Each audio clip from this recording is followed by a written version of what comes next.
बोला. श्री गुरुदेव दत्त. माझं नाव डॉक्टर ज्योती शेळके, राहणार जालना. माझे अगोदरचे खूप अनुभव आहेत, पण आताचा अनुभव असा आहे की माझ्या उजव्या हाताला एक गाठ होती, जवळपास 4 सेंटीमीटर एवढी. तर ती हाड जे वाढलेलं असतं त्याची गाठ होती, मांसाची गाठ नाही. मांसाची गाठ दिसते, पण हाडाची जी असते ती काढूनच घ्यावी लागते.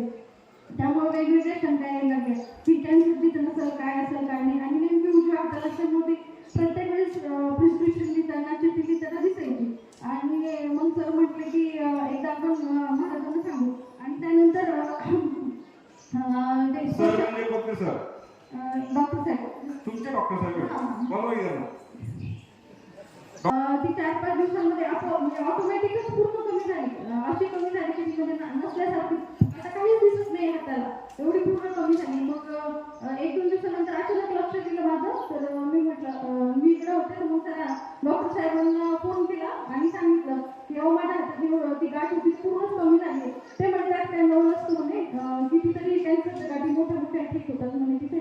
तर त्या एवढ्या गाठीचं काय, पण मी म्हटलं थोडीफार कमी होणं ठीक आहे, पण ती पूर्णच कमी झाली ना. आणि ते पण 1 ते 2 दिवसामध्ये. पारायण केल्याशिवाय कधीही ओपीडीला जात नाही. आणि त्यांची ओपीडी पण खूप छान होते, 50, 60, 70. एका दिवशी ओपीडीला जायचं पारायण करायला 10 ओपीडी होती. ते म्हणतात मग त्याशिवाय पारायण थोडा उशीर लागला तरी चालेल, ओपीडी चांगली होते. म्हणून ते पारायण केल्याशिवाय कधी जात नाही. हा त्याचा पण अनुभव आहे.